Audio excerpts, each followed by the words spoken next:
So hello and welcome back to yet another video of Bahi Khata by Sonal. आज हम journal entries में discounts topic cover करेंगे। ठीक है, अब देखो डिस्काउंट्स ना दो टाइप का होता है। ठीक है, there are two type. Discount क्या होता है आपको पता होगा। ठीक है, जब भी हम कुछ सामान खरीदने जाते हैं उसमें कुछ भी ₹1 भी अगर दुकानदार ₹1 भी अगर MRP जो भी उसका एक्चुअल प्राइस है उससे ₹1 भी अगर कम ले रहा है तो वो ₹1 क्या हुआ, डिस्काउंट मिलता है हमको। ठीक है, डिस्काउंट आपको पता होगा। ठीक, तो डिस्काउंट क्या होता है, दो टाइप का होता है। ठीक, फर्स्ट कैश डिस्काउंट, ठीक है, और दूसरा होता है अच्छा चलो इधर उधर करते हैं। फर्स्ट होता है ट्रेड डिस्काउंट, ठीक, दूसरा होता है आपका कैश डिस्काउंट, कैश डिस्काउंट। ठीक, अब देखो ट्रेड डिस्काउंट दोनों ही डिस्काउंट है, छूट मिलता है। ठीक है, बस MRPs में छूट मिलता है, लेकिन दोनों अलग तरह का डिस्काउंट है। ठीक, ट्रेड डिस्काउंट ऐसा डिस्काउंट है जो हर एक कस्टमर को मिलेगा। हर एक कस्टमर को अगर कहीं पे ट्रेड डिस्काउंट 10% किसी सामान में मिल रहा हो, ठीक है, तो ईच एंड एवरी कस्टमर जितने लोग उस प्रोडक्ट को खरीदेंगे हर एक पर्सन को वो 10% का डिस्काउंट मिलेगा ही मिलेगा। अब 10% का डिस्काउंट मिला सबको, ठीक है, नो मैटर मतलब कोई भी आदमी हो, ठीक, उसको तो 10% का डिस्काउंट मिलेगा ही मिलेगा। ठीक, अब इसके बाद जो पर्सन कैश में पेमेंट करेंगे उसको एक्स्ट्रा 10% का डिस्काउंट मिल रहा है। तो अब देखो कैश डिस्काउंट सबको नहीं मिल रहा है, स्पेसिफिकली उन पर्सन्स को मिल रहा है जो कैश में पेमेंट कर रहे हैं। तो ये डिस्काउंट सब अवेल नहीं करते हैं, सारे लोग क्या बोलते हैं इसको, इसका लुत्फ नहीं उठाते हैं। ट्रेड डिस्काउंट का लुत्फ सारे लोग उठाते हैं। ठीक है, फॉर एग्जाम्पल अगर कोई सामान 1000 MRP है किसी भी सामान का, ठीक है, और इस पे क्या है 10% ट्रेड डिस्काउंट है। ठीक, तो 1000 का 10% कितना हुआ, 100 हुआ, तो 100। अब सामान 900 में फॉर एवरी कस्टमर सामान का कितना दाम हो गया, ₹900। ठीक है, क्योंकि 10% ट्रेड डिस्काउंट लगा और ये सारे कस्टमर को मिलेगा ये डिस्काउंट। ठीक है, सारे कस्टमर एंजॉय कर पाएंगे ट्रेड डिस्काउंट 10%। अब दुकानदार क्या बोलता है कि जो कैश में पेमेंट करेगा, अब देखो कैश की जरूरत हर एक दुकानदार को होती है। ठीक है, हर एक बिजनेस में कैश का होना जरूरी होता है। कभी भी हमको कैश की जरूरत पड़ सकती है। हमेशा तो हम बैंक नहीं जा सकते हैं, ऑनलाइन पेमेंट नहीं कर सकते हैं, सर्वर डाउन हुआ, इंटरनेट कनेक्शन अच्छे से नहीं चल रहा, कुछ भी प्रॉब्लम हो सकता है। ठीक है, तो इसलिए लिक्विड फॉर्म में कैश होना ही चाहिए अपने पास। ठीक, तो आजकल क्या हुआ, ऑनलाइन बहुत सारा पेमेंट होता है, सारे लोग ऑनलाइन पे करते हैं, जीपे, गूगल पे, पेटीएम, जो भी आप कह लो। ठीक है, चेक्स या फिर बैंक के थ्रू पे करते हैं। तो ऐसे में दुकानदार के पास कैश कम कम पड़ जाता है। ठीक है, कितना भी सेल हो जाए कम पड़ जाता है, हमेशा ही कैश कम पड़ता है। तो दुकानदार ना कस्टमर्स को अट्रैक्ट करने के लिए कि ज्यादा से ज्यादा कैश सेल हो, इसलिए अट्रैक्ट करने के लिए एक्स्ट्रा 10% का या फिर कुछ भी परसेंटेज का ऐसा ऑफर्स देते रहते हैं। ठीक है, तो अब दुकानदार क्या बोलता है कि जो भी कैश में पेमेंट करेगा, जो भी कस्टमर, उसको 10% और एक्स्ट्रा डिस्काउंट मिलेगा। तो अब ये जो 10% का कैश डिस्काउंट मिल रहा है वो इस अमाउंट पे नहीं मिलेगा, अब इस अमाउंट पे 10% का कैश डिस्काउंट मिलेगा। ठीक है, क्योंकि 900 फॉर एवरी कस्टमर वही प्राइस हो गया आप सामान का। ठीक है, तो अब अगर 900 का 10% निकाले हम तो ₹90 होगा। ठीक, तो अब सामान का एक्चुअल दाम कितना हो गया, for cash for customers paying in cash. ठीक है, जो कैश में पेमेंट कर रहे हैं वो ₹810 में सामान लेकर जाएंगे, और जो कार्ड से पे कर रहे हैं, debit card, credit card, online payment या फिर चेक पेमेंट, वो 900 में सामान लेकर जाएंगे। ठीक है, तो आई होप पता चला होगा आपको ट्रेड डिस्काउंट और कैश डिस्काउंट का मतलब। ठीक है, तो इसको आप करते हैं, अब इससे रिलेटेड कुछ एग्जांपल्स करते हैं जल्दी फटाफट से।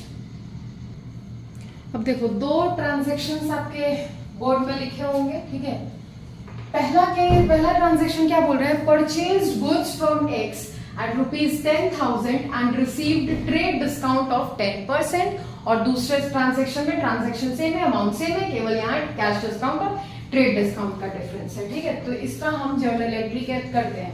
पहला एंट्री परचेज गुड, सामान बेच रहे हैं, कोई स्पेसिफिक नाम नहीं है, फ्रॉम एक्स। एक्स कौन है? सामान, मतलब सामान बेच, परचेज गुड्स फ्रॉम एक्स। हाँ जी, तो एक्स गिवर है। ठीक है, तो यहाँ पे क्या हो जाएगा? Purchases account debit to giver, credit the giver to X's account. ठीक है, अब देखो ये ट्रेड डिस्काउंट बोला है, तो ट्रेड डिस्काउंट अगर 10,000 में 10,000 का हम 10% अगर निकालते हैं तो कितना हो जाएगा? 1,000। तो 1,000 का हमको ट्रेड डिस्काउंट मिला। ठीक है, तो अब देखो ट्रेड डिस्काउंट और कैश डिस्काउंट में एक और बेसिक और बहुत ही ज्यादा इंपॉर्टेंट डिफरेंस क्या है कि ट्रेड डिस्काउंट को हम नहीं रिकॉर्ड करते हैं। ठीक है, सीधा अमाउंट माइनस करके अमाउंट जो भी आया, बचा हुआ अमाउंट जो है वो रिकॉर्ड कर दिए। कैश डिस्काउंट को हम अलग से दिखाते हैं, एंट्री उसका होता है। ठीक है, तो अभी आपको ट्रांजैक्शन से पता चलेगा, एंट्री से देखो। टू एक्सेस अकाउंट 9,000 कैसे आया? तो 10,000 का 10% हमको ट्रेड डिस्काउंट मिला। 10,000 का 10% 1,000 होता है, 10,000 में से 1,000 माइनस कर दिए, 9,000 मिल गया ट्रेड डिस्काउंट। ठीक है, बीइंग पर गुड्स परचेज्ड, अब नरेशन लिख सकते हो, पूरा लिखो, आधा लिखो, आपकी मन, लेकिन नरेशन लिखो। अब दूसरा ट्रांजैक्शन क्या बोलता है? Purchased goods from X at ₹10,000 and received cash discount of of 10%। तो यहाँ पे क्या होगा? यहाँ पे भी एंट्री क्या हो जाएगा? परचेजेस अकाउंट डेबिट, ठीक, टू, अब देखो डिस्काउंट हम कैश डिस्काउंट रिसीव कर रहे हैं, तो कैश डिस्काउंट का एंट्री होता है, अलग से हम इसको अपने बुक्स ऑफ अकाउंट्स में दिखाते हैं, ट्रेड डिस्काउंट को नहीं दिखाते। ठीक है, ट्रेड डिस्काउंट सबको मिल रहा है तो हम इसको नहीं दिखाते हैं अपने बुक्स ऑफ अकाउंट्स में, अलग से इसका कोई रिकॉर्डिंग नहीं होता। और कैश डिस्काउंट कुछ चुनिंदा कस्टमर्स को मिल रहा है जो कैश में पेमेंट कर रहे हैं, तो वो डिस्काउंट हम अपने बुक्स ऑफ अकाउंट्स में शो करते हैं। ठीक है, एंट्री करते हैं। तो पहला तो हो जाएगा डिस्काउंट हम रिसीव कर रहे हैं। ठीक है, कहां गया? रिसीव कर रहे हैं, तो डिस्काउंट रिसीव कर रहे हैं, तो ये डिस्काउंट मेरे लिए इनकम है, गेन है। ठीक है, तो credit all incomes and gains होता है ना, तो इसलिए ये जो डिस्काउंट है वो भी क्रेडिट हो जाएगा to discount received account to giver कौन हो गया? X's account. अब देखो परचेजेस, टोटल परचेजेस कितना रुपया का था? 10,000 का सामान था। ठीक है, उसमें हमको 1,000 का कैश डिस्काउंट मिला, 10%, अगेन 10,000 का तो 1,000 ही होगा, 1,000 का हमको कैश डिस्काउंट मिला। ठीक है, तो अब हम पूरा एक्स को कितना पैसा हमको देना है? हाँ, 9,000। ठीक है, 9 और 1 10,000, इधर 10,000। Being goods purchased from X at ₹10,000 and cash discount being received, कुछ भी आप नरेशन लिख सकते हो। ठीक है, तो ये एंट्री ऐसा होगा। अब देखो क्लियर है? हाँ जी, इसको पहले मिटाते हैं, पूरा बोर्ड साफ करते हैं। ठीक है, अब उसके बाद एक चीज बताओ, एक कहीं पे कंफ्यूजन ना रहे। ठीक है, देखो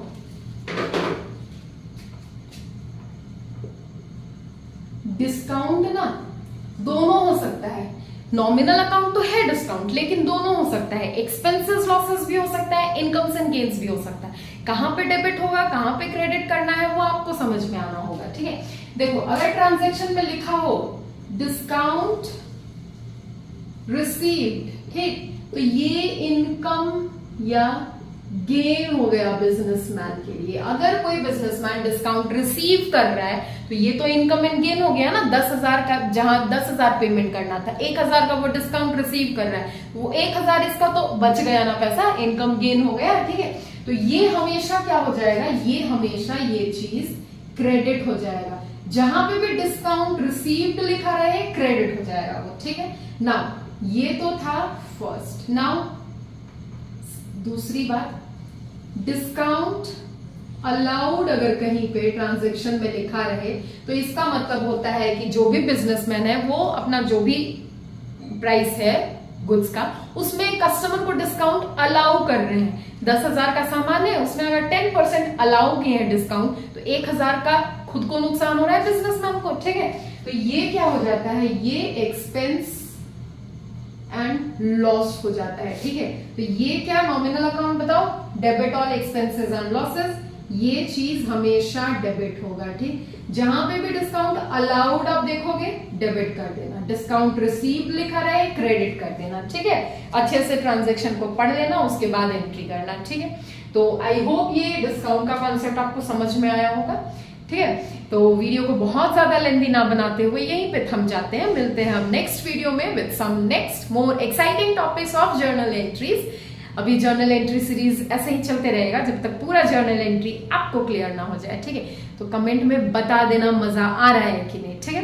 तो फिर देखो गर्मी भी बहुत है, मेहनत भी बहुत कर रहे हैं, बोर्ड का भी हालत ऐसा है, ठीक है। मेहनत करें, अप्रिशिएट करो यार, अप्रिशिएट करने से कुछ नहीं जाता है, सामने वाले को बहुत खुशी मिलती है, जैसे मेरे को खुशी मिलेगी, ठीक है। तो फिर चलो फिर मिलते हैं नेक्स्ट वीडियो में।